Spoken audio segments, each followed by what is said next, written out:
तो देखिए आज का टॉपिक है फैक्टर करना, टुकड़े करना। इसका मतलब क्या होता है? गुणनखंड। स्टार्ट करते हैं आज की क्लास। सबसे पहला वर्ड ही है आपके गुणा के खंड यानी गुणनखंड। गुणनखंड की एक ऐसी परिभाषा बताओ जो समझने योग्य हो, न कि किताबों वाली हो। कोई भी बताना चाहे, एनीवन, बालक या बालिकाओं में से। गुणनखंड क्या है?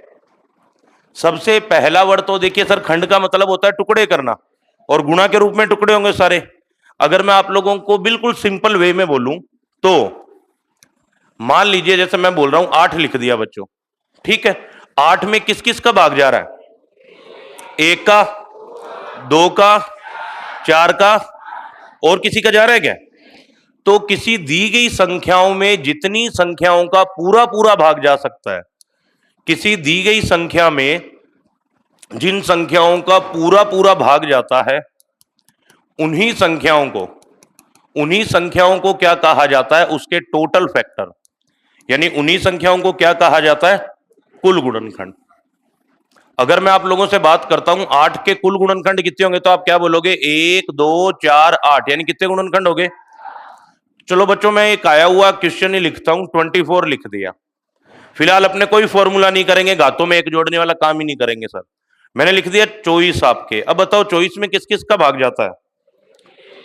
24 में किस किस का भाग जाता है? बोलो। 1 का, 2, 3, 4, 6, 8, 12, 24। हाँ, अब आराम से समझते हुए चलो बस। जिन संख्याओं का पूरा पूरा भाग जा रहा है कोई भी दी गई संख्या में दिए गए नंबर में, वो कहलाते हैं उसके total number of factor. That means कुल गुणनखंडों की संख्या। आपके सिलेबस का पहला क्वेश्चन यही बनता है कि दी गई संख्या के कुल गुणनखंड बताइए। कुल गुणनखंड का मतलब क्या होगा? जितनी संख्याएं इसे पूरा पूरा विभाजित कर देती है वो सारे क्या कहलाते हैं? इसके कुल गुणनखंड। अब काउंट करो बच्चों, कितने हो गए ये टोटल। अगर मैं बोलता हूं टोटल फैक्टर तो आप लोगों का जवाब आएगा सर कितने आ गए। लेकिन एक बात बताओ, क्या ये तरीका सही है? क्या ये तरीका हर प्रकार के क्वेश्चन में काम में लिया जा सकता है क्या? तरीका तो सही है। जितने भी कंसेप्ट बने ना आप लोगों को हम पढ़ा रहे हैं आज, वो यहीं से बने हैं सर, सारे के सारे। अगर ये बेसिक स्ट्रक्चर ही हमारा क्लियर नहीं होगा तो हम कंसेप्ट नहीं डेवलप कर पाते हैं। तरीका तो बेस्ट है ये, लेकिन दिक्कत कहां आ जाती है? अब मैं, भगवान ना करे, खुदा ना खास्ता, मैंने लिख दिया 720 के कुल गुणनखंड बताओ, तो क्या ये तरीका डायरेक्ट काम में ले सकते हो क्या? काम में तो ले लोगे, लेकिन पूरे के पूरे पेपर में फिर आपसे कितने क्वेश्चन हो पाएंगे? एक ही। और जितने नंबर ऑफ फैक्टर आप बढ़ाते जाओगे गलती होने के चांस बढ़ते हैं। अगर एक भी नंबर भूल गए तो पूरा क्वेश्चन क्या हो जाएगा? तो देखिए बच्चों, इनके लिए कुछ नए कंसेप्ट की जरूरत पड़ी। अब मैं आप लोगों को समझा रहा हूं, ध्यान दीजिएगा सारे बच्चे। 24 है बच्चों, 24 को क्या लिख सकते हो? अगर मैं 2 टुकड़ों में लिखूं तो 8 3 24 सरलतम रूप में ये लिखा जा सकता है, ठीक है। दोनों आपके कोप्राइम में सह अभाज्य भी हैं, ठीक है। 8 को क्या लिख सकते हैं बच्चों, ये बताओ। 8 को लिखना है किसी अभाज्य संख्या की घात के रूप में। क्या मैं इसे 2 की पावर 3 लिख सकता हूं क्या? और इसे मैं क्या लिख सकता हूं बच्चों, बोलिएगा। इसे क्या लिख सकता हूं मैं? 3 की पावर, ये लीजिए ऐसे लिख देते हैं। समझ आ गया सभी को? अब बच्चों एक बार मैं थोड़ा साइड में लिख रहा हूं आपको अलग से समझाने के लिए। अभी मैंने बताया था 8 में किस किस का भाग जा रहा है? 1 का, 2 का, 8 का, ठीक है। ओके, रिपोर्ट है। अब सारे बच्चे धीरे धीरे समझते चलो। मैं 1 को आधार 2 मानते हुए, यानी कि जो 1 लिखा है मैंने, गुणनखंड है ये इसका, क्या मैं इसे 2 की घात के रूप में लिख सकता हूं क्या? बिल्कुल लिख सकते हैं। रुक जाओ बच्चों, कोई बात नहीं। क्या मैं इसे 2 की पावर 0 बोल सकता हूं? किसी भी संख्या की पावर 0 किसके बराबर होती है? 1 के बराबर होती है, सभी को पता है। बच्चों मैं 2 को क्या लिख सकता हूं, सारे बोलना। तो बच्चों इसको 2 की पावर क्या लिख सकते हैं? इसे 2 की पावर क्या लिख सकते हैं? हम चाहें तो ये रूप लिख लें, हम चाहें तो ये रूप लिख लें, एक ही बात है। लेकिन जब हम इसे फैक्टर की फॉर्म में डालेंगे, सूत्र के रूप में डालेंगे, तो ये रूप यूज किया जाता है। अब ध्यान दीजिए, 1 को क्या लिख दिया था आप लोगों ने? 2 को क्या लिख दिया था? 4 को क्या लिख दिया? 8 को क्या लिख दिया? समझ आ रहा है सभी को? प्यारे बच्चों 3 की पावर 1 लिखा हुआ है। 3 की पावर क्या लिखा हुआ है, बोलिएगा। यानी कि 3 की पावर 1 का मतलब क्या होता है? 3 में किस किस का भाग जाएगा, बोलना। 1 का और अब एक बात बताओ, एक को आधार 3 मानते हुए क्या मैं 3 की पावर 0 बोल सकता हूं क्या? और 3 को क्या बोल सकता हूं? समझ आ गया सभी को? यानी आपको क्या करना है, जो भी आपके गुणनखंड आएंगे उसको अभाज्य संख्याओं की घातों के रूप में बनाना है। मैंने क्या किया बच्चों, 24 को क्या लिखा, 8 थी या 24, ठीक है। अब इस 8 को लिखना है अभाज्य संख्या की घात के रूप में, तो मैंने 2 की पावर क्या बोल दिया। और एक अच्छी चीज बताऊं आप लोगों को जो ध्यान देनी है, जितनी भी आपके सम संख्याएं आएगी गुणनखंड में, उन सभी का आधार हमेशा क्या होगा? क्यों होगा? क्योंकि एकमात्र अभाज्य संख्या जो कि सम है वो कौन है बच्चों? अब मैं आप लोगों को मेन चीज बताता हूं, फॉर्मूला बनता कैसे। प्लीज, अधिकांश बच्चों को ये चीज समझ क्या पता ना आए, लेकिन फिर भी कोशिश करना है कि हमें समझना है बस। बच्चों ये क्या लिखा हुआ था, 8 गुना, मैं इसे क्या बोल सकता हूं, 8 के टुकड़े करो, 2 की पावर 2 की पावर 2 की पावर 2 की पावर, और इसे क्या लिख सकते हैं बोलना, 3 की पावर 0 3 की पावर। हमें पता था बच्चों 24 के टोटल कितने गुणनखंड बने थे। अब देखिए इन दोनों के बीच में निशान किसका है? किसका निशान है? अब देखिए, मैं 2 की पावर 0 को अगर गुणा करता हूं किससे, 2 की पावर 0 को किससे गुणा करता हूं, 2 की पावर 0 किसके बराबर होता है, बोलते जाओ, किसके बराबर होता है? 1 का गुणा 3 की पावर 0 क्या होता है? 1 का गुणा अगर 1 से होगा तो रिजल्ट क्या आएगा? क्या 1 इसके गुणनखंडों के रूप में था क्या? अरे क्या इनमें एक गुणनखंड आ रहा है क्या? कहीं पे एक गुणनखंड आ रहा है, बिल्कुल। तो 2 की पावर 0 का अगर गुणा करूं 3 की पावर 0 से तो मुझे एक गुणनखंड मिल रहा है। अब बच्चों 2 की पावर 0 का अगर गुणा किससे कर देता हूं, बोलना, सारे के सारे बच्चे बोलना, 2 की पावर 0 किसके बराबर होता है? 1 का गुणा 3 की पावर 1, यानी किससे करोगे, 1 गुणा 3 किसके बराबर होता है? तो बच्चों एक और गुणनखंड मिल रहा है कि नहीं मिल रहा? यानी एक ही आधार से आपको कितने गुणनखंड मिल गए? अब इधर आ जाओ सारे बच्चे, ध्यान दो, 2 की पावर 1 किसके बराबर होता है? 3 की पावर 0 किसके बराबर होता है? बच्चों 2 का गुणा 1 से करोगे क्या आएगा? एक गुणनखंड मिल रहा है कि नहीं मिल रहा? 2 की पावर 1 का गुणा 3 की पावर 1 से करो सारे बच्चे, 2 तिया कितना होता है? एक और गुणनखंड मिल रहा है कि नहीं मिल रहा? इधर आ जाओ, 2 का स्क्वायर कितना होता है, सारे बोलो। सबसे पहले देखिए दोनों के बीच में निशान किसका था, तो प्रत्येक इसके गुणनखंड का गुणा इनसे करना पड़ेगा दोनों से। तो बच्चों 2 का स्क्वायर कितना होता है, सारे बोलो। 4 का गुणा 3 की पावर 0 किसके बराबर होता है?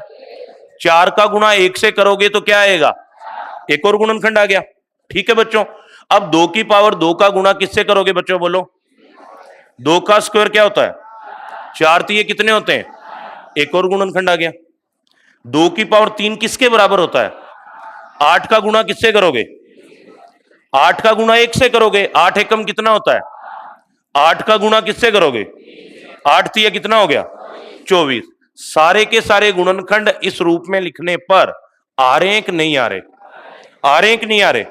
अब आपको एक चीज नोटिस करनी है बच्चों, मैंने क्या किया, सबसे पहले इन सभी का जो बेस है, हिंदी में बोला जाता है आधार। बच्चों आधार क्या था इसका, बोलिएगा, 2, कहां गया, ये रहा आधार, 2 था और क्या था? 2 और 3 कैसी संख्याएं होती है? शाबाश। पहली कंडीशन है जो आधार है वो कैसा होना चाहिए? आधार कैसा होना चाहिए? और बच्चों ध्यान दो, प्रत्येक एक गुणनखंड से मुझे कितने गुणनखंड प्राप्त हो रहे हैं? प्रत्येक एक गुणनखंड से कितने गुणनखंड प्राप्त हो रहे हैं? 2। मैंने यहां पे इसके कितने गुणनखंड किए थे? कितने गुणनखंड किए थे? और मुझे 4 गुणनखंडों से टोटल कितने गुणनखंड प्राप्त हुए? यानी कि हर एक घात, यानी कि सुनिएगा मेरी बात को, हर एक जो पावर है वो कितना इंक्रीज हो रही है, हर एक घात कितना बढ़ रही है। कैसे बढ़ रही है बताता हूं बच्चों, ध्यान दो। 2 की पावर कितना था, यहां सारे बच्चे बोलो, समझना मेरी बात को जो मैं समझाने का अब प्रयास कर रहा हूं। सर 2 की पावर कितनी थी? जबकि 2 की पावर 3 थी, आधार 2 मानते हुए गुणनखंड कितने हो गए थे? 3 की पावर कितनी थी बच्चों? जबकि गुणनखंड कितने हो गए थे? यानी जितनी भी घातें हैं उनके फैक्टर उससे कितने ज्यादा हो रहे हैं? उससे कितने ज्यादा हो रहे हैं? अब इसी चीज को मैं एक गणित के सूत्र के रूप में लिखता हूं, ध्यान दीजिएगा सारे के सारे बच्चे, कि यदि या मैंने लिख दिया, आपके कोई भी क्वेश्चन आ जाता है, मान लो कोई संख्या कितनी आ गई बच्चों, कोई भी संख्या n आ गई, आपने लिख दिया है अगर उसे मान लीजिए a की पावर, मान लो कुछ भी बोलना है एक बार, अरे कुछ भी बोल दो, मान लो x लिख दो, a की पावर x गुणा b की पावर क्या लिख दिया, गुणा c की पावर क्या लिख दिया।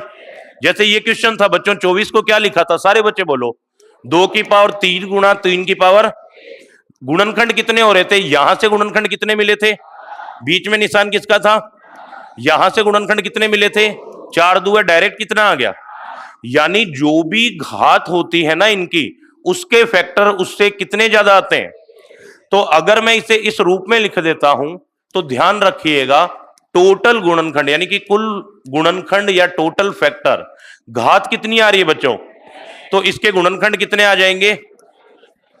एक्स वाई जेड से घबराइएगा मत, मैं बार बार बोल रहा हूं, केवल समझाने के लिए बता रहा हूं। जो भी घात आती है ना बच्चों, जो भी घात आती है उसके गुणनखंड उससे कितने ज्यादा हो रहे हैं। यहां घात कितनी है तो गुणनखंड कितने होंगे, गुणा आ जाओ बच्चों दोबारा, यहां घात कितनी है तो गुणनखंड कितने होंगे, गुणा, यहां घात कितनी है तो गुणनखंड कितने होंगे। इसी को बोला जाता है कुल गुणनखंडों की, लेकिन शर्त क्या है, ए बी सी ये हमेशा कैसे होने चाहिए। प्राइम नंबर को हिंदी में क्या बोला जाता है, क्या बोला जाता है बोलिए, अभाज्य संख्या। समझ आ गया सभी को। अब देखिए जो आप लोग फॉर्मूला पढ़ते हो ना, घात आपके एक एक जोड़ते हो, वो ऐसे ही बनता है।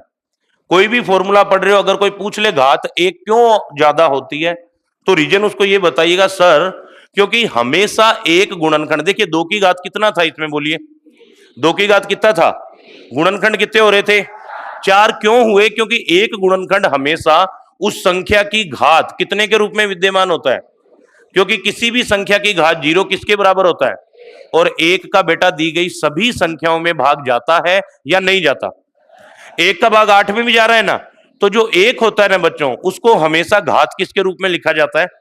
इसी के कारण जो टोटल घात होती है, गुणनखंड हमेशा है उससे कितना ज्यादा आ जाता है, क्योंकि एक गुणनखंड एक्स्ट्रा कौन हो जाता है, उस संख्या की घात। तो बच्चों अगर मान लो आप लोगों से ये क्वेश्चन पूछ लिया जाए फॉर एन एग्जाम्पल कि किसी संख्या के कुल गुणनखंडों की संख्या कितनी होगी, तो सबसे पहले तो आप उसे गुणा के रूप में इस प्रकार व्यवस्थित करोगे जहां पे आधार हमेशा कैसी संख्या होनी चाहिए, आधार कैसी संख्या होनी चाहिए। अब जो भी आधार आया है अभाज्य संख्या के रूप में, जो भी उसकी घातें आएगी उन सभी में कितना जोड़ दोगे। अगर कोई बाई चांस पूछ ले, आप कहीं भी जाएं पढ़ने मैथमेटिक्स कि एक क्यों जोड़ा जाता है, तो क्या जवाब दोगे। अगर मैं ही पूछ लेता हूं आप लोगों से, समझना, देखिए आप पहली बार पढ़ रहे हो ना ये चीजें, तो धीरे धीरे समझ आएगी। हम ज्यादा डेप्थ में जाते हैं तो कई चीजें स्लो स्लो समझ आती है। अगर कोई पूछ ले कि बेटा आप चलो ये बताओ घात 1 क्यों बढ़ाते हैं, ये आप सभी को आता है, घात 1 बढ़ती है, सभी ने पढ़ा हुआ है कहीं ना कहीं, क्यों बढ़ती है इस चीज का जवाब अगर कोई पूछ ले तो ये जरूर बोलोगे, सर किसी भी संख्या में भाग किसका जाता है, 1 का भाग सभी में जाता है, और 1 को उस संख्या की घात कितने के रूप में लिख सकते हैं, जिसके कारण कितने गुणनखंड बढ़ जाते हैं। समझ आ गया सभी को। जैसे प्यारे बच्चों मैंने आपको ये बोल दिया, बताओ ये 25 है, ध्यान देना प्लीज, ये क्या लिख दिया, 25 लिख दिया, 25 में किस किस का भाग जा रहा है, सारे बोलो, 1 का, 5 का, 25 का, तीनों का जा रहा है और किसी का नहीं जा रहा। सर 1 को आधार 5 मानते हुए क्या लिख सकते हो, सारे बच्चे बोलो, 5 को क्या लिख सकते हो, 25 को क्या लिख सकते हो। वैसे 25 का मतलब आप सभी ने क्या बोला था, 5 का, अरे 25 क्या होता है, अब धीरे धीरे समझो थोड़ा। आपके अनुसार घात कितनी थी, लेकिन गुणनखंड कितने हो गए, यानी कि जो घात है उससे गुणनखंड हमेशा कितने ज्यादा होते हैं। समझ आ गया सभी को। और सभी के बीच में बेटा किसका निशान था बोलिए, इसीलिए इनके बीच में भी किसका निशान आ जाता है। समझ आ गया। जैसे मैं एक आप लोगों के लिए एग्जाम्पल बनाता हूं, ध्यान दीजिएगा। मैंने एक एग्जाम्पल बना दिया बच्चों, ध्यान दीजिएगा। 72 क्या लिख दिया बोलिए, मुझे निकालने हैं 72 के कुल गुणनखंड, हिंदी में बोलते हैं कुल गुणनखंड। अब इधर देखिए मैं करने का तरीका बताता हूं। पहला तरीका तो है 72 में अलग अलग लिखो, 1 2 3 4 6 ऐसे, लेकिन टाइम खराब होगा। बच्चों 72 को सारे बच्चे बोलो 2 टुकड़ों के रूप में पहले व्यवस्थित किया करो। क्या मैं 72 को 8 गुणा 9 बोल सकता हूं क्या? सभी बच्चे ध्यान देते चलो। 72 को 8 गुणा 9 बोल सकते हैं क्या? अब बताओ 8 को अभाज्य संख्या के रूप में लिखना है। ये कैसी संख्या है? सम है कि विषम है? और एकमात्र समय भाज्य संख्या कौन सी है? तो इसको क्या लिख सकता हूं? 2 की घात लिख सकते हैं, लिख सकते हैं। एक ही बात है, नहीं रहेगा सरल। बताता हूं क्यों सरल नहीं रहेगा, मैं चीजें वही बता रहा हूं। रुक जाओ, अभी मैंने स्टार्ट नहीं किया, टॉपिक स्टार्ट थोड़ी हुआ है। अभी केवल मैं आप लोगों को ये बता रहा हूं, अभी तो टॉपिक स्टार्ट होगा, बताऊंगा गुणनखंड होते क्या है। फिर ये तरीका जो आप बोल रहे हो ये बाद में आता है बेटा। 72 में 2 का भाग दें, ये बाद में आएगा, निश्चिंत रहो। पहले मैं केवल आप लोगों को फॉर्मूला समझा रहा हूं, फिर टॉपिक स्टार्ट होगा। अब बच्चों एक बात बताओ, क्योंकि देखिए ये जो तरीका है ना आपका, ये मानते हैं सही है, सब कुछ है, हम यही पढ़ाते हैं छोटे बच्चों को, लेकिन बच्चों इसमें भी टाइम लगता है। कल को मान लो संख्या बड़ी आ गई, आप क्या करोगे? पहले 2 का भाग दोगे, फिर किसी और का, फिर किसी और का, टाइम लगता है। आप कोई भी संख्या आ जाए दुनिया की, उसके हमेशा सबसे पहले कितने टुकड़े कर दोगे? कोई भी टुकड़े जो आपको आते हैं, जरूरी नहीं है मैं करा रहा हूं वही करने हैं, कोई भी टुकड़े 2 टुकड़े तोड़ दो, फिर 2 टुकड़ों के अंदर देखना अगर सम संख्या है तो उसका आधार कितना आना चाहिए, विषम संख्या है तो वो क्वेश्चन पे डिपेंड करेगा। बच्चों 9 को क्या बोल सकते हो? सारे बोलो। दोनों के बीच में निशान किसका है? अगर मैं पूछता हूं टोटल फैक्टर बताने हैं, कुल गुणनखंड बताने हैं, तो सारे बच्चे बोलो घात कितनी आ रही है? तो कुल गुणनखंड करोगे, घातों में कितना जुड़ जाएगा? 1। बीच में निशान किसका? इधर क्या आ जाएगा? 2 प्लस में कितना आ जाएगा? 3 और 1 कितना आ गया? 2 और 1 कितना आ गया? 4 3 कितने हो गए? यानी कि 72 में कितनी संख्याओं का भाग जाता है? 12 संख्याओं का। मान लीजिए आप लोगों को ये तरीका एडजस्ट करना नहीं आता, कोई दिक्कत नहीं, नहीं आता तो नहीं आता, इसमें क्या दिक्कत है? तो आप डायरेक्ट देखिए, छोटे बच्चों वाला तरीका हम आगे यूज यही करेंगे। 72 में सबसे पहले भाग किसका जाता है? सारे बच्चे बोलो कितनी बार गया? और एक चीज बताऊं, किसी भी संख्या में 2 का भाग देते हो तो भाग दो ही मत, आधा करते जाओ बार बार। 72 का आधा क्या होता है? दोबारा 2 का भाग जा रहा है। 36 का आधा कितना होता है? दोबारा 2 का भाग दो, अब 2 का भाग, अब किसका जाएगा? कितनी बार जाएगा? अब किसका भाग दो, कितनी बार जाएगा? प्रक्रिया क्या होगी? बेटा एक बात बताओ, 72 को क्या लिख सकते हैं? अब 2 कितनी बार आ रहा है? तो 72 को लिख सकते हैं 2 की घात कितना गुणा, और यहां 9 को क्या लिख सकते हैं? 3 की घात कितना लिख सकते हैं? अब एक चीज नोटिस करो, जो ये रिजल्ट है मैंने आपको बताया यहां से डायरेक्ट, यहां पे आपको ये तरीका लगाना पड़ेगा, दोनों से एक ही रिजल्ट निकलता है। अगर ऐसा हो कि परिणाम अलग अलग आ रहे हैं तो अलग बात होती है। देखिए मैं टीचर हूं तो मैं ये जरूर बोलूंगा ये आना चाहिए, लेकिन पेपर में बार बार यही तरीके लगाते हो आप लोग तो आप लोगों की स्पीड थोड़ी स्लो हो जाएगी सर। ये सबको आता है, कोई ऐसा बच्चा है आपकी पूरी क्लास में जिसको ये भाग देना नहीं आता? कोई है क्या? सभी को आता है, सभी को। अगर नहीं आता तो कोई दिक्कत नहीं, पूरे टॉपिक में यही तरीका पढ़ेंगे अपने, निश्चिंत रहो सारे। अब इधर देखिए, अब मैं टॉपिक स्टार्ट करता हूं, आपको पढ़ना क्या क्या है ध्यान दो सारे। आपके इस टॉपिक में टाइप क्या क्या पढ़ने को मिलेंगे अगर मैं बताऊं, सबसे पहला टाइप आ जाएगा 1 नंबर। सर आपके सिलेबस में क्या पूछा जाता है? कुल गुणनखंडों की संख्या, टोटल नंबर ऑफ फैक्टर कितने होंगे। आज तक रीट में इसका एक भी क्वेश्चन नहीं बना है, आज तक आपके क्वेश्चन नहीं बना है। 3 क्वेश्चन बने हैं सर आज तक, तीनों क्वेश्चन देखिए किस प्रकार के। दूसरा, यहीं से तीनों क्वेश्चन बने हुए हैं। क्या पूछा जाता है बच्चों, बोलिए क्या पूछा जाता है, बोलिए। यानी अभाज्य संख्याओं का भाग कितनी बार गया है वो अभाज्य गुणनखंड कहलाते हैं। इधर देखिए बेटा, 2 कैसी संख्या है? सारे बोलो। 1 2 3 4 5, अभाज्य संख्याओं का भाग कितनी बार गया है? तो अभाज्य गुणनखंड कितने हो जाएंगे? ये आंसर आ गया। अगर इस रूप में लिखते हो तो 2 कितनी बार आ रहा है बोलना? 3 कितनी बार आ रहा है? 2 कैसी संख्या है? 3 कैसी संख्या है? दोनों अभाज्य संख्या है। टोटल गुणनखंड 3 और 2 कितने हो गए? आज तक आपके सिलेबस में यही आया है, और जो 3 पिछले रीट के अंदर क्वेश्चन आए हुए हैं वो तीनों मैं आज आपके लिए लेकर आया हूं। अभाज्य गुणनखंड ही पूछा जाता है, लेकिन मेरा मानना है थोड़ा एडवांस पढ़ लोगे फायदा हो जाएगा। कैसे बताऊंगा आगे। दूसरा कौन सा आता है बच्चों, बोलिएगा? अभाज्य। तीसरा आपके आ जाता है, किस गुणनखंड के बारे में पूछ लिया जाता है? बताइए इसके अंदर सम गुणनखंड कितने हैं। ये पूछ लिया जाता है बच्चों। जैसे एक बात बताओ, मैं आप लोगों से पूछता हूं 72 के अंदर सम गुणनखंड कितने हैं? कितने हैं? 2 की घात कितनी आ रही है, या 2 का भाग कितनी बार जा रहा है? ये कहलाते हैं इसके सम गुणनखंड। ये क्या कहलाते हैं? इसके सब। और उसके बाद अगला आ जाता है बच्चों, किसके बारे में पूछ लिया जाता है? विषम गुणनखंडों की संख्या के बारे में। यानी अगला किसके बारे में पूछ लिया जाता है? समझ आ गया सभी को? चलो बच्चों एक बात बताओ जरा, अगर मैं बोल रहा हूं कुल गुणनखंड आ गए मेरे पास 12, मान लो कुल गुणनखंड आ गए मेरे पास 12, सम गुणनखंड आए हैं मेरे पास 3, कुल गुणनखंड आ गए मेरे पास 12 और सम गुणनखंड मेरे पास कितने आ गए? 3। तो टोटल विषम गुणनखंड कितने होंगे? कैसे निकाला? टोटल जितने भी गुणनखंड आते हैं ना, उसमें या तो गुणनखंड सम होंगे या क्या होंगे? टोटल गुणनखंड बराबर होते हैं सम गुणनखंड प्लस में विषम। दोनों तरीके लगाने की जरूरत ही नहीं है सर। टोटल गुणनखंड इजी है ना निकालना। घातों में कितना कितना जोड़ना है? अरे घातों में कितना कितना जोड़ना है? आप एक एक जोड़कर टोटल गुणनखंड निकाल लो, और सम गुणनखंड डायरेक्ट निकल जाते हैं। मैं आपको दो दो तीन तीन तरीके बताऊंगा आज की क्लास में।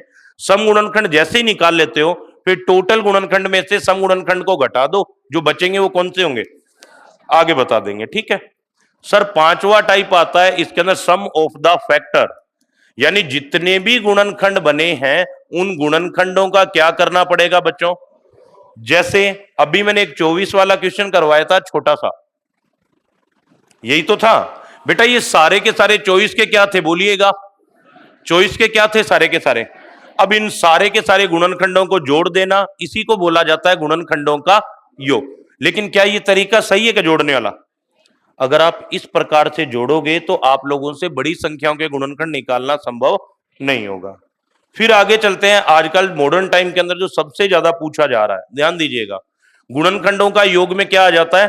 टोटल भी आ जाएगा, सम गुणनखंडों का योग भी आ जाता है, और कौन से गुणनखंडों का योग भी आ जाता है। यानी एक ही क्वेश्चन में कितने टाइप के क्वेश्चन आ जाते हैं। फिर आगे चलते हैं बच्चों। आगे आजकल क्या है, ये ज्यादा चल रहे हैं मॉडर्न टाइम की, अगर मैं बताऊं लेटेस्ट, ये लेटेस्ट है आजकल, सबसे ज्यादा यही चल रहे हैं। आपके क्या पता ना आए, छोटे स्तर का एग्जाम है, लेकिन आपको आना चाहिए। मन करे तो पढ़ लेना, नहीं तो ये 2 कर लेना, इनफ है। जो भी बच्चे हैं शिक्षक भर्ती वाले, टीचर्स वाले, वो इन 2 पे ही फोकस करना ज्यादा। बाकी कर लेते हो तो आपका नॉलेज बढ़ेगा, नहीं करते हो तो कोई बात नहीं है। ये लेटेस्ट क्या चल रहा है आजकल, ये पूछ लेता है कितने गुणनखंड है जो कि क्या है, कितने गुणनखंड हैं जो कि क्या है पूर्ण, कितने गुणनखंड ऐसे हैं जिनके अंदर जो इकाई का अंक है, ये बहुत बार आ रहा है आजकल, इकाई का अंक बेटा क्या है बोलिएगा? शून्य। वो डायरेक्ट बोल देता है कि उन गुणनखंडों की संख्या ज्ञात करो जिनमें इकाई का अंक या अंतिम अंक 0 आता है, शून्य आता है। या इसके आगे मैं एक वर्ड लिख के समाप्त कर देता हूं, विविध। बस विविध में सब कुछ आ जाएंगे। टीचर्स की जो तैयारी कर रहे हैं उनको ये 2 ही पढ़ने, टीचर्स की जो तैयारी कर रहे हैं उनको ये 2 ही चीजें माइंड में डालनी है सर। अपने ज्यादा चीजें माइंड में डालने की आवश्यकता नहीं है, क्योंकि पिछले बैच में भी मैंने यही बोला था, मैं कहा ज्यादा मत पढ़िए। बताए तो उनको बताया था मैंने इतना, केवल इतना। अब आपका बैच नया है, मैं भी चाहता हूं कुछ नया और अच्छा पढ़ाऊं, तो मैंने ये चीजें ऐड कर दी। अगर आप तैयारी कर रहे हैं किसी अच्छे स्तर की, तो आजकल ये पूछा जाता है। और सर चूंकि अधीनस्थ बोर्ड की एक गंदी आदत रही है, कोई पता नहीं है कब कौन सा क्वेश्चन पूछ ले। एक सिंगल क्वेश्चन आपके मेंस में कितने नंबर का है? 2 नंबर का है सर। 2 नंबर का क्वेश्चन सिलेक्शन आपको करवा भी सकता है, सिलेक्शन से दूर भी रख सकता है। सो अपने क्या करेंगे, फोकस करेंगे इन पे। अगर आपको समझ अच्छे से आ रहा है, समझ कब आएगा, अब बोल रहा हूं बार बार, घर पे जाके कम से कम 2-2 3-3 बार इन चीजों को बिना देखे करोगे, बड़ा अच्छा समझ आएगा। नहीं करोगे सर इतना तो मैं समझा दूंगा, ये बाकी चीजें समझ नहीं आएगी। फिर अगर घर पे प्रैक्टिस कर लोगे तो समझ आ जाएगा। अगर घर पे प्रैक्टिस नहीं करोगे तो मेरी जगह कोई भी आके समझा देगा, वो चीजें समझ नहीं आएगी। तो ये आप लोगों के सिलेबस है। पहले अपने इन दोनों चीजों पे फोकस करेंगे, साथ साथ में इन दोनों चीजों पे। जब ये 4 चीजें आपको समझ आ जाएगी तब मैं बाकी की तीनों चीजें बताऊंगा। चलेगा? कोई दिक्कत तो नहीं है? तो आज की हेडिंग डाल लीजिए एक बार सारे बच्चे। और मैथ में देखिए जितना होता है परिभाषा मत रटा करो, परिभाषा की जगह आप क्वेश्चन किया करो, परिभाषा अपने आप हो जाएगी। कई बच्चों के माइंड में देखिए गुणनखंड की परिभाषाएं अलग अलग है हर जगह। गुणज क्या होता है? कोई बताना चाहे? मल्टीपल। एक वर्ड आता है बच्चों, देखिए, गुणज, मल्टीपल। कोई बताना चाहे गुणज क्या होता है? अरे इतना ही है, किसी भी संख्या को गुणकों के रूप में जब लिखा जाता है, मैं बताता हूं गुणक भी क्या होते हैं, गुणकों के रूप में लिखा जाए। जैसे प्यारे बच्चों मैंने बोल दिया कि 3 के गुणज क्या क्या होंगे, 3 का भाग किस किस में जाता है, बोलते जाओ। 3, 6, 9, 12, 15, ये जितने भी हैं ये सारे 3 के क्या होंगे, मल्टीपल। मल्टीपल यानी कि गुणा के रूप में लिखना। बच्चों बताओ 5 के गुणज क्या होंगे, सारे बोलो। 5, 10, 15, 20, डैश डैश डैश, ये सारे के सारे इसके क्या कहलाते हैं? और गुणक और गुणनखंड का मतलब होता है वे सभी संख्याएं जो दी गई संख्या में पूरा पूरा भाग देती है, या किसी भी संख्याओं का दी गई संख्या में पूरा पूरा भाग जाए, उसी को क्या बोल दिया जाता है? या किसी भी संख्या को गुणा के रूप में लिखना गुणनखंड कहलाता है। कोई मतलब नहीं है लिखने का, सीधा हेडिंग डाल लीजिए एक बार सारे बच्चे, गुणनखंड, और ये गुणज थोड़ा सा साइड में लिख लो। परिभाषाओं पे जितना हो सके कम फोकस करना सारे बच्चे। परिभाषाएं रटोगे तो कंसेप्ट नहीं सीख पाओगे। थोड़ा जल्दी जल्दी लिखो, जल्दी नहीं, आराम से लिखो, टाइम बहुत है। जैसे लिख लेते हो बता देना बस। इकाई अंक तैयार है कि सभी का? इकाई अंक तैयार है कि सभी का? तो आप लोगों का टेस्ट होगा, उसके अंदर इकाई अंक तो होगा ही होगा, और साथ में गुणनखंड तक की सारी चीजें होगी। मंडे को ले लें टेस्ट? मंडे को लें या ना लें? पक्का? ठीक है, मंडे को आप लोगों के एक छोटा सा टेस्ट होगा, आधे घंटे का। आधे घंटे में सॉल्यूशन करा दूंगा, 30 क्वेश्चन 30 मिनट, सही है? लिख लिया सभी ने इतना? परिभाषाओं पे जोर मत देना, मैं बार बार सभी बच्चों को कह रहा हूं, मैथ में परिभाषाओं का कोई स्थान नहीं होता हमारे। परिभाषाएं मत रटो, कुछ एग्जाम्पल रटो, चाहिए एग्जाम्पल को समझ लो, परिभाषा अपने आप बना लोगे। कुल गुणनखंडों की संख्या क्या होती है कि वे संख्याएं जो दी गई संख्या को पूरी तरीके से विभाजित कर दे, वो सारे उसके टोटल फैक्टर होते हैं। जैसे, फिर ऐसे लिख लेना, जैसे 8 के कुल गुणनखंड कितने आ जाएंगे? कुल गुणनखंड आ जाएंगे कितने? 4। लिख लिया? थोड़ा जल्दी जल्दी हाथ पांव चलाओ, शाबाश। लिख लिया सभी ने? बच्चों आपने लिख लिया सभी ने? इन्होंने भी लिख लिया, आपने तो लिख लिया होगा। ऐसे टीचरों का काम होता है गोलियां देने का। अब उसके बाद लिखो ये सीधा टाइप। पहले सारे बच्चे टाइप लिख लो, ये इंपॉर्टेंट चीज है। आप बताइए पूरा करवाएं या यही करवाएं टीचर्स वाला? कर लोगे? बाद में ये मत बोलना कि सर हमें समझ नहीं है। लड़कियों खासकर आपको बोल रहा हूं, आधी से ज्यादा बच्चियां ऐसी है जो पूरे साल पढ़ेगी और लास्ट में जब ये बैच खत्म होगा तब बोलेगी सर मैथ समझ में। बीच में नहीं बोलती, लड़कियां सिंसियर होती है इस मामले में। जब कोर्स खत्म हो जाता है तब बोलती हो सर हमें समझ नहीं है। तो जो चीज टफ लग रही है, मुश्किल लग रही है, उसको 3, 4, 5 बार 10 बार जितनी बार हो सकता है करो। बाकी मैं टेस्ट खूब लूंगा पूरे साल आपके, और आज तो रिजल्ट भी आ जाएगा।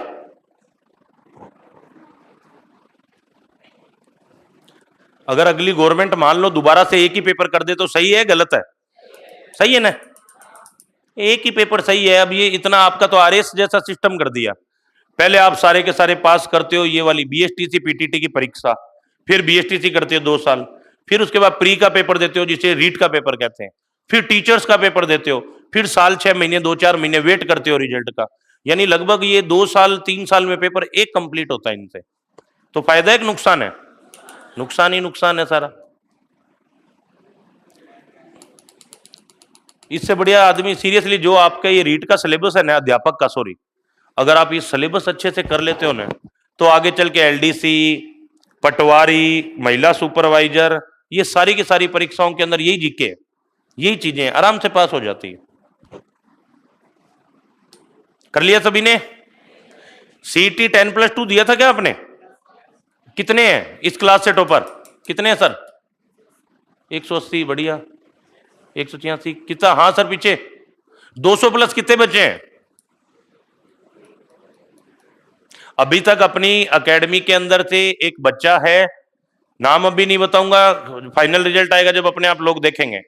अभी तक एक बच्चा है उसके बन रहे हैं 253, एक बालिका है जिसके बन रहे हैं 251, एक लड़का और है जो इधर आसपास के किसी गांव का ही है, उसके बन रहे हैं 257 नंबर नॉर्मलाइज। यानी कि 250 से ऊपर अभी तक पता चला है 3 बच्चे हैं, और आंकड़ा अभी तक 2-3 बच्चों का पता नहीं है, उनकी भी उम्मीद है 250 प्लस होंगे उनके 300 में से। उनका रिजल्ट आप लोगों को दिख जाएगा जिस दिन फाइनल रिजल्ट आएगा। लिख लिया ना सभी ने? अरे ये नहीं लिखा आपने? आराम से लिखो बच्चों। अरे सर इन चीजों पे ध्यान दिया करो। ये चीजें आप कितनी कोशिश कर लो, नोट्स लेके रट सकते हो क्या? जो समझने वाली चीज है ना, तुम तो क्या करते हो बेवकूफों की तरह, उन चीजों को करते नहीं हो। और जिन चीजों में मजे, अरे ये लाइन रट ली समझ आ गया, उनमें तुम राजी हो रहे हो। वो चीजें साल भर में आप 2 महीने बाद भी पढ़ लोगे ना तो भी वही है। ये चीजें समझ नहीं आएगी अगले दिन भी अगर नोट्स लेके पढ़ोगे तो, इसलिए क्लास में थोड़ा फोकस करो। अब बच्चों इधर देखिए, अब थोड़ा सा ये लिख लेना, थोड़ा सा एक बार मेरी बात मानो ने, जैसे ये एग्जाम्पल वगैरह मैंने लिखे हैं रफली, एक बार ये लिख लो, या मैं रिपीट करूं एक बार दोबारा। बच्चों इधर देखिए, 24 में किन किन संख्याओं का भाग जा रहा था, जल्दी जल्दी बोलो। 1 2 3 4 6 8 12 24, टोटल कितने गुणनखंड थे? ठीक है, मैंने क्या लिखा, 24 को क्या लिख दिया, 8 गुणा। 8 को लिख सकते हैं अभाज्य संख्या की घात के रूप में 2 की घात, और 3 को लिख सकते हैं 3 की घात। 2 की घात 3 का मतलब क्या होता है बच्चों, 8 के अंदर किसकी संख्या का भाग जा रहा है, 1। 1 को क्या लिख सकते हैं, आधार 2 होना चाहिए। 1 को क्या लिख सकते हैं, 2 को क्या लिख सकते हैं, 4 को, 8 को। यानी 8 के कितने गुणनखंड हो गए बोलना, 8 के कितने गुणनखंड हो गए? जबकि 2 की घात थी कितनी, गुणनखंड कितने हो गए? 3 की घात थी कितनी, गुणनखंड कितने हो गए? यानी जो भी इनकी घात आती है, फैक्टर जब आप करते हो, घात कितनी एक्स्ट्रा हो जाती है। क्यों एक्स्ट्रा होती है बच्चों, क्यों एक्स्ट्रा होती है? क्योंकि 1 का भाग दी गई सभी संख्याओं में पूरा पूरा। 1 को क्या लिख सकते हो, 2 के पदों में 2 की घात 0, और 3 को क्या, और 1 को 3 की घात के पदों में क्या लिख सकते हो। समझ आ गया? ये इसी कारण एक एक एक्स्ट्रा आता है। पहले नोट कर लो अपने हिसाब से, फिर फॉर्मूला लिख लेना, क्योंकि कल को आप पढ़ाओगे, कोई पूछेगा ना तो एग्जाम्पल के माध्यम से समझाओगे, सही रहेगा।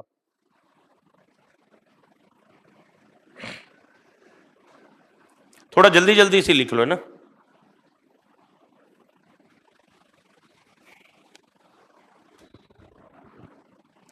जैसे लिख लेते हो बता देना, कोई भी डाउट हो बेसंकोच इसके अंदर पूछ लेना का सर ये कैसे आया, मैं दोबारा बता दूंगा। और कोई चीज कम समझ आ रही है ना तो इसका आपको फायदा है, इसका मतलब है कि आपको अभी भी बहुत कुछ पढ़ना है।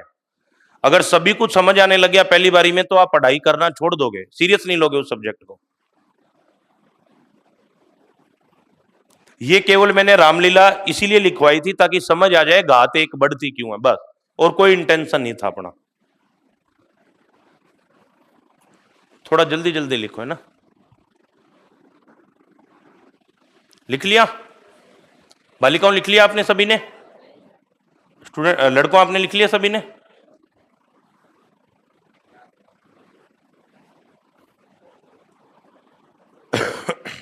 ये वाला कंसेप्ट केवल वही बच्चे लगाएं डायरेक्ट गुणा करने वाले जिनको लगता है हमारी प्रैक्टिस ठीक है। अगर आपको लगता है हमारी प्रैक्टिस ठीक नहीं है ना बच्चों को घबराना नहीं है, ये बच्चों वाला कंसेप्ट लगाओ, बेस्ट है ये तो। 2 का भाग दोगे 12 बार, 2 का भाग दोगे 6 बार, 2 का भाग दोगे 3 बार, 3 का भाग दोगे 1 बार। 2 कितनी बार आ रहा है, 3 बार। 3 कितनी बार आ रहा है, ये रिजल्ट ऐसे आता है, बस सिंपल। अगर ऐसे आपको डायरेक्ट नहीं पता चले ना तो वो लिख लिया करो, वो आना चाहिए सभी को, वो आए उसके बाद ये चीज आप डायरेक्ट लिख देना चलेगा। सभी ने लिख लिया क्या, लिख लिया? ओके, बोल देना बच्चों लिख लिया हो तो। अब ये लिखो सारे, बस एक बार ये लिख लो सारे बच्चे, बिना शोरगुल करे हुए जल्दी से लिखो, है ना।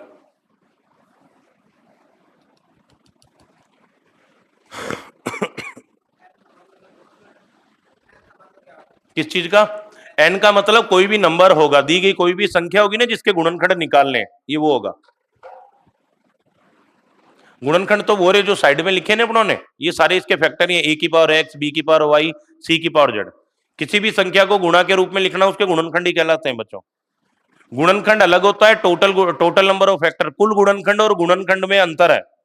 गुणनखंड का मतलब होता है दी गई संख्या को गुणा के रूप में लिखना गुणनखंड है। कुल गुणनखंड का मतलब होगा कितनी संख्याओं का पूरा पूरा भाग जा सकता है, वो टोटल नंबर ऑफ फैक्टर होते हैं। सभी ने लिख लिया इतना? देखिए इसको रटना मत, कई बच्चे घबरा सकते हैं, ए की पावर एक्स बी की पावर वाई से, इसको ज्यादा सीरियसली मत लेना।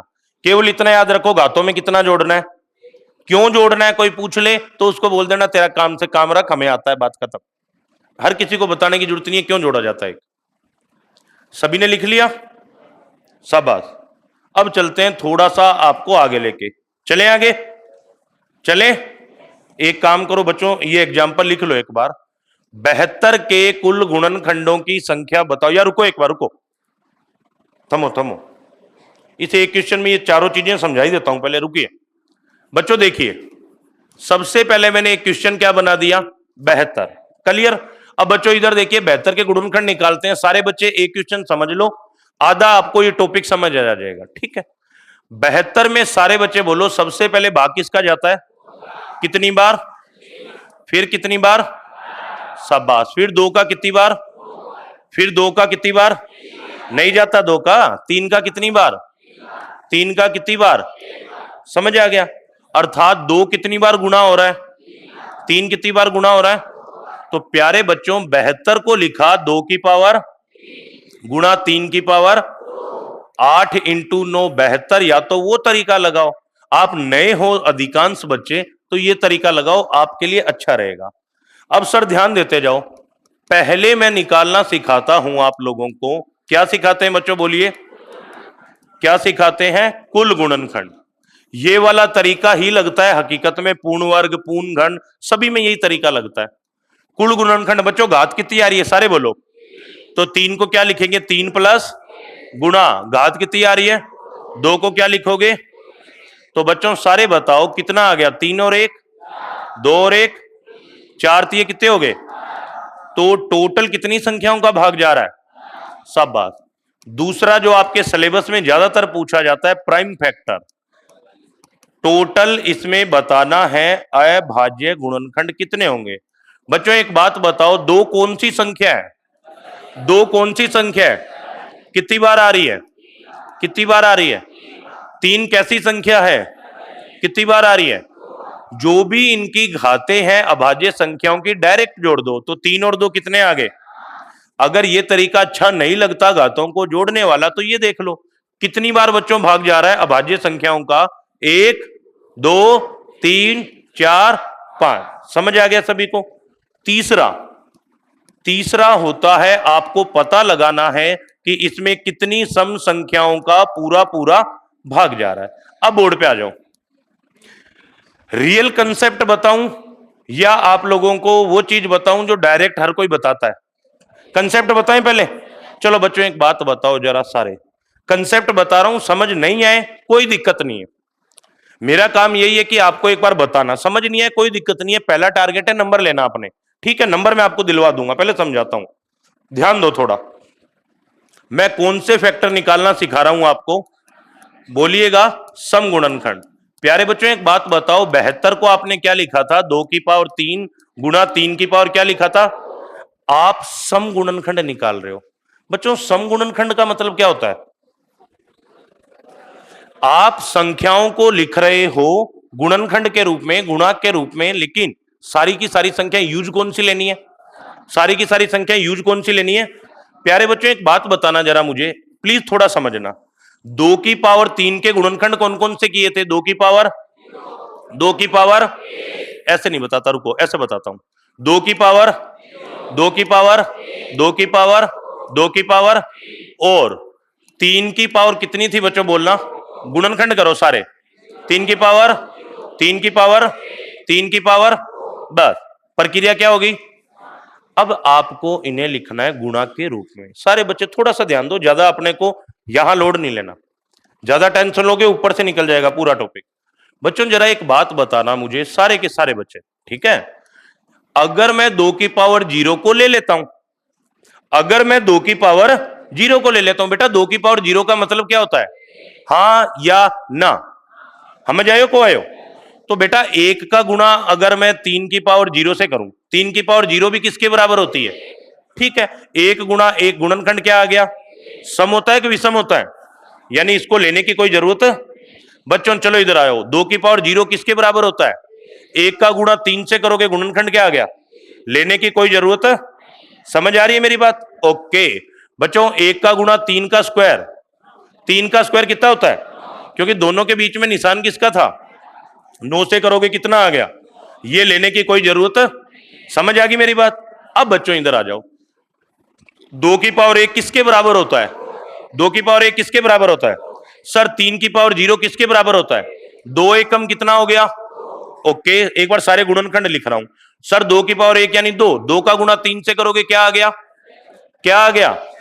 2 की पावर 1 किसके बराबर होता है? 2 का गुणा 3 का स्क्वायर किसके बराबर होता है? 2 का गुणा 9 से करो कितना आ गया? अब नीचे वाला क्या लिखा हुआ है सारे बोलो? 2 का स्क्वायर क्या होता है? 4 एकम कितना हो गया? वेरी गुड, 4 तिये कितना हो गया? 4 गुणा 9 कितना हो गया? 2 की पावर 3 किसके बराबर होता है? साथ साथ चलते जाओ नहीं तो निकल जाएगा माइंड से, देख लो बार बार बोल रहा हूं। 8, 8 का गुणा 1 से करोगे कितना आ गया? वेरी गुड, 8 का गुणा 3 से करो, 8 का गुणा 3 से करो कितना आ गया? 8 का गुणा 9 से करो कितना आ गया? प्यारे बच्चों ये सारे के सारे गुणनखंड सम है या विषम है? मुझे कौन से गुणनखंड लेने हैं? मुझे कौन से गुणनखंड लेने हैं? और ये सारे के सारे गुणनखंड कौन से हैं?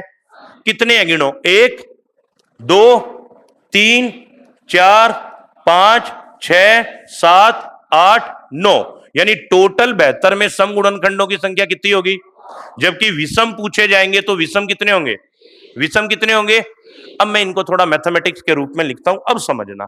ये था केवल प्रैक्टिकल नॉलेज जो हायर बैच होते हैं उनमें बताते हैं कि हुआ कैसे है। आपको केवल ये याद रखना है बच्चों, 2 की पावर 3 के अंदर, 2 की पावर 3 के अंदर टोटल गुणनखंड कितने थे? एक गुणनखंड कौन सा था 2 की पावर? अगर मैं इस गुणनखंड को ले लेता हूं तो सारे के सारे गुणनखंड कैसे मिलेंगे?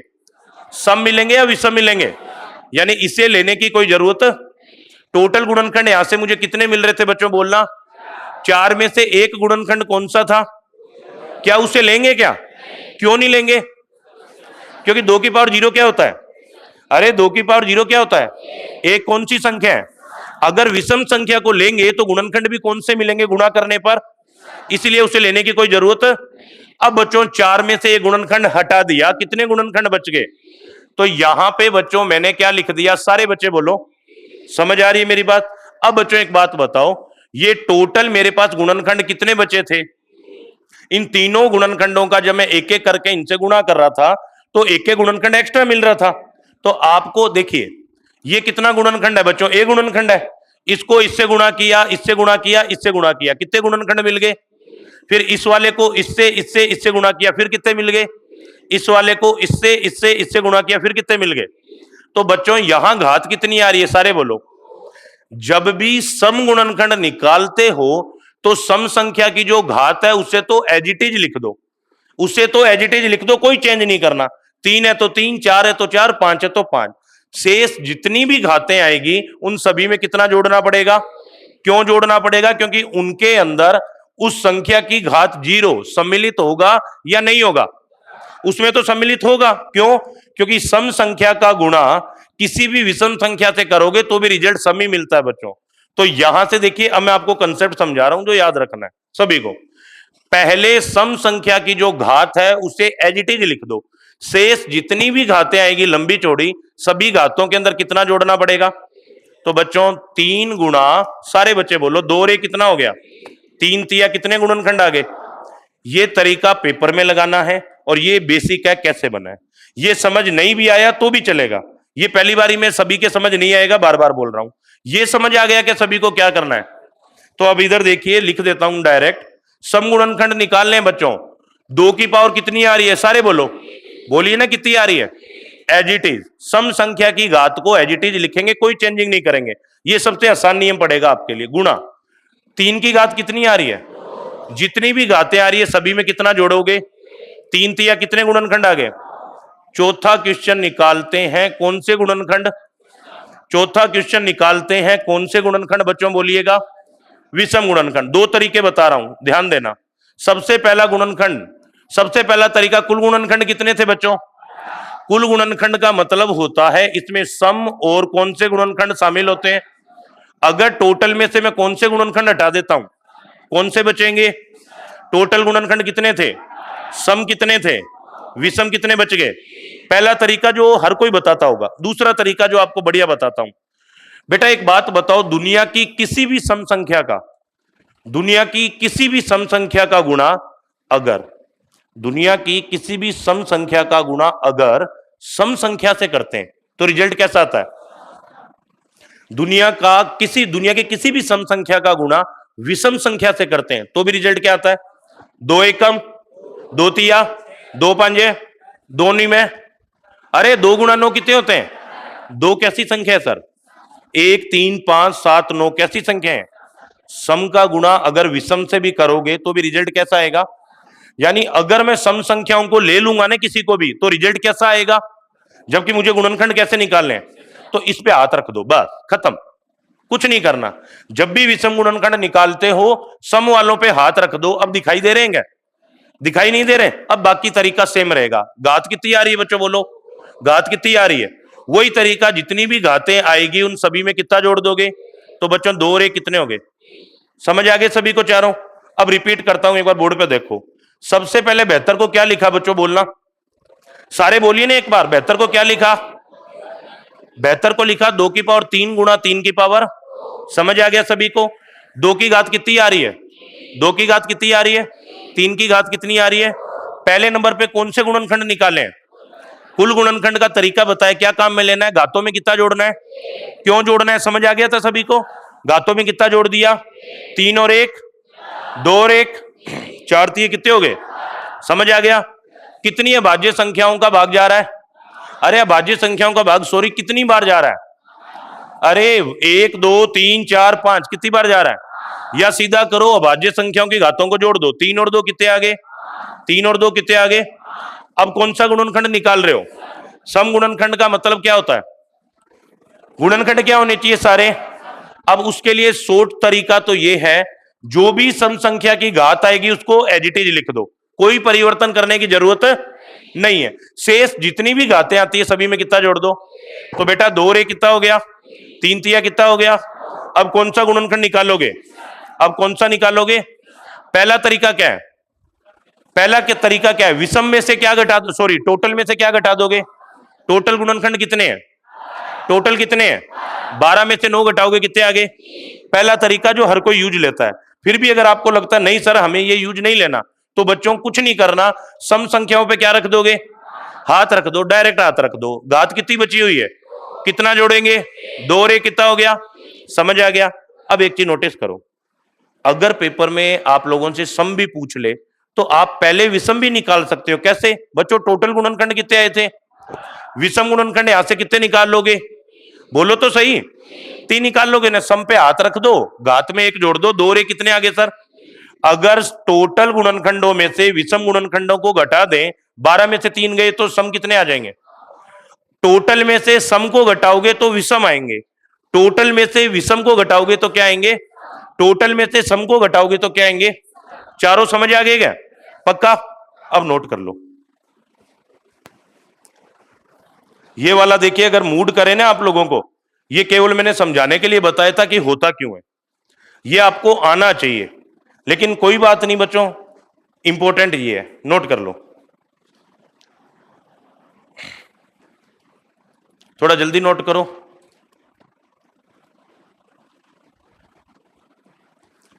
किसी के भी कोई वर्ड समझ ना आया हो सो प्लीज आप लोग पूछ लीजिएगा।